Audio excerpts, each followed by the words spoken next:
ginawa ko talaga, nagpagawa ko sa anak ko ng flyers. Flyers, oh. At isa-isa kong pinupuntahan yung mga bahay-bahay. Wow! Good day mga ka-New Day! It's me once again, ang inyong lingkod, Noe Di Matulak, isang entrepreneur. At andito nga tayo ngayon sa Urdaneta, Pangasinan. Dumayo pa tayo para kausapin ang ating guest ngayon. Ayan, welcome kasosyo. Pakilala ka muna sa kanila at pakikwentuhan kami tungkol sa negosyo mo. Okay, ako nga pala si Kasosyong Ruel, ang may-ari ng Sizzling Noipi, the best sizzling in town. Nag-umpisa kami year 2020 during pandemic time. At kaya kami nakapagsimula dahil nung kami ay kamamatay actually ng mother ko at nung nagpakain kami nung libing, ang daming mga tao na nagpaglibing na nasarapan sila doon sa kanilang doon sa ibinigay namin ng mga pagkain nila. And that day, biglang pumasok sa isip ko yung idea na bakit hindi ako magtayo ng online restaurant. Kasi during that time, lahat affected, pati yung mga kapatid ko, pinsan ko, relatives ko. Nung nakita ko yung kanilang kalalagayan, parang sinabi ko sa sarili ko na hindi pwedeng panunuorin ko lang na ganito. Kinakailangan kong kumuha ng paraan para makatulong ako sa kanila. So yun yung pinagsimulan talaga namin. Wala akong experience sa restaurant O food business. food business. Oo. Okay? Hindi rin ako, actually, 2020, 27 years na kaming magkasama ng misis ko. Pero never talaga akong humawak ng sandok na magluto. Alright. Oh, dahil ang hilig ko lang kumain pero magluto hindi. Oh, parehas tayo. Oo. Mahilig kumain. Pero during that time na ibinigay sa akin ng Diyos yung idea na yon, hindi ako nagkaroon ng doubt na parang paano ko gagawin yun siya. Kasi I believe na yung negosyong gusto kong simulan ay tama yung intention ko, hindi para ako kumita ko rin, hindi para makatulong ako sa pamilya ko, sa mga relatives ko at sa mga iba pang mga.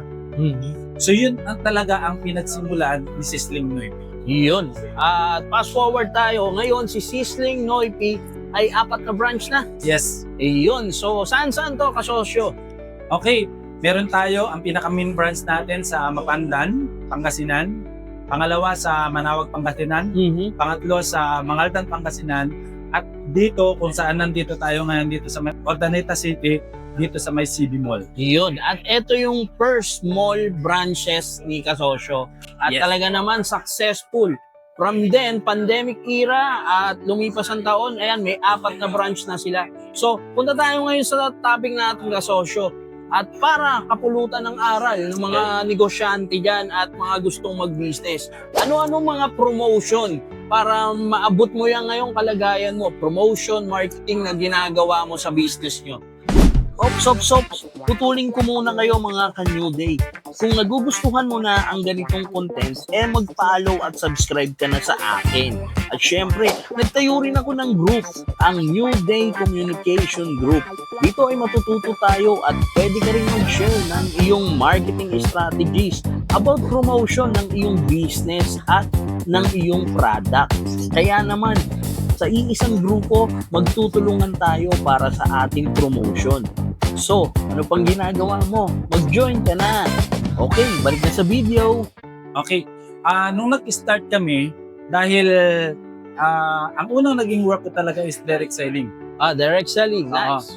So, isa sa natutunan ko ay yung, kumbaga, parang bahay-bahay kasi kami nagpupunta nun. So, Door to door yan. Door to door. Ganun, no? Okay. So, during pandemic time, ang ginawa ko talaga, nagpagawa ko sa anak ko ng flyers. Flyers, Isa-isa kong pinupuntahan yung mga bahay-bahay. Wow! Talagang door to door. Door to door. Okay. Tinyaga ko yan siya. Kasi, hindi rin naman ako dati kumbaga marunong sa yung cellphone, paggamit ng cellphone. Sa digital. Sa digital. Hindi ako marunong yan. At saka wala pa rin talaga ako nun. Okay. Kaya ang naging way ko para malaman ng mga tao na meron kaming kumbaga kasi online pa lang eh. Pero ang gumagamit lang talaga ng cellphone yung anak ko dapat. Oo. So, namimigay ako ng mga flyers. Tao-tao Na talaga. nandun yung number. Yeah, nandun lang yung number tapos nandun yung product. Okay. So yun yung unang naging kumbaga marketing strategy. Promotion. Promotion. And just matanong lang kita, at may pitch ka na knock-knock or ano ba yung pitch na sinasabi mo sa mga tao habang binibigay mo yung flyer? Okay. Isa sa natutunan ko doon sa mga naging trabaho kasi is mahalaga yung introduction. Okay, yeah. Yan. So, ako talaga, once na halimbawa tumapat ako sa isang bahay, ang sinasabi ko agad, "Hello ma'am, good morning. From Sisling Noypi po." Okay, bago lang kami. Pero ito yung mga product na meron kami. Kung hindi nyo na maharap ang magluto para sa inyong tanghalian, para sa inyong hapunan, pwede nyo kaming kontakin sa number na to. So, yun yung pitch na ginagawa. Yan yung pitch sir. Yun. And paulit-ulit lang yun. And until now, ngayon, Cas, sa 4 na branch mo yan, talagang ginawa mo yan. Hindi, yung unang branch lang. Unang branch. And then, after nun, ano pa yung ibang marketing efforts o yung mga promotion na ginagawa nyo now? Katulad ngayon, nandito na kayo sa mall, may branch na kayo. Meron ba kayong ginagawang activation o on-ground or more on digital kayo ngayon? Sa ngayon mo, on digital na kami.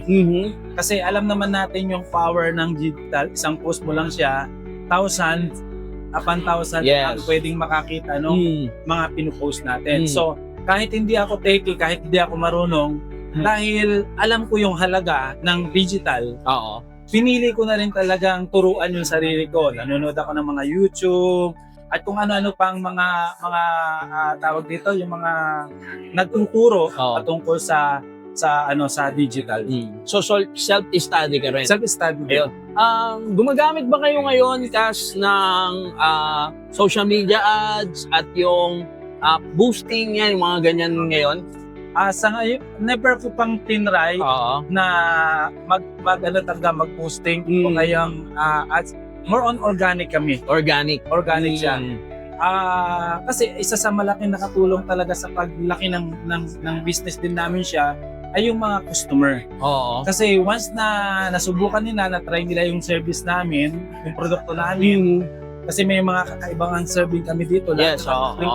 Especially yung mga chicken inasal namin. Kapag pinapaapoy talaga namin yan, yung mga chicken barbecue. So yung mga customer namin, sinushoot nila to, at sila na mismo yung nagpo-forward dun sa mga kakilala. That's nice. So referral system din. Ayun, maraming salamat sa pag-share mo sa amin yan, Cas. Ayun, last message mo or mag-promote ka ng iyong negosyo para sa lahat na nanonood. Okay. Unang-una, maraming salamat, Cas Noe, sa pagkakataon na to na binigyan mo ako ng chance na ma-share ko yung aking kwento kung ano yung pinagsimulan ng Sisling Noypi. At para na rin sa lahat ng mga kasosyo natin at sa lahat ng mga viewers natin, kung gusto ninyong matikman ang pinagmamalaking the best sisling in town, pwede nyo kaming puntahan sa 4 na branch. Meron kami sa Mapandan, meron kami sa Manawag, at yung dalawang ito, nag-open kami from 4:30 p.m. hanggang 2 a.m. Ang Mangaldan branch naman, at saka itong CB Mall, open na kami dito ng 8 a.m. Itong CB Mall hanggang 7 p.m. Pero yung sa Mangaldan, open na kami doon ng 8 a.m. hanggang 2 a.m. ng madaling araw. Okay, ang masasabi namin sa may experience nyo dito ay lahat ng mga siniserve namin dito, bakit masarap? Kasi lahat talaga siya is bagong luto. Pag-order nyo, sakalang iluluto, sakalang isi-serve sa inyo. Ayun. Maraming salamat sa iyo, Cas Ruel, at more power sa negosyo mo. Lalo na nandito ngayon yung bago mong negosyo sa CB Mall. At yun, mga ka-New Day. So makikita natin from traditional para mapasabog mo. Wala namang masama kung itatry nyo yan. Door to door, tao-tao, di ba? As long na doon kayo kikita, doon kayo makakakuha ng mga clients o customer nyo na magiging loyal sa inyo. So proven na at living testament ang istorya ni Cas Ruel dito sa Urdaneta, mostly dito sa Pangasinan, ang kanyang negosyo. Maraming salamat at I'm sure mga ka-New Day, meron kayong matututunan at matututunan. So kung meron kayong tanong o meron kayong gusto i-suggest, i-comment nyo dyan down below at meron kayong mga sharing na mga promotion, about promotion, paano paundarin ang ating negosyo, i-share nyo na yan. At syempre, wag nyong kalimutang mag-join dun sa ating group na New Day. So, it's all about marketing, promotion, advertising na ginagawa natin o gusto mong i-share para mapaunlad ang ating negosyo at makakuha tayo ng mga kliyente. Maraming salamat mga ka-New Day. I'm Noe Di Matulak once again and I'm out. Have a great day and God bless. Thank you, Faz. Thank you, As.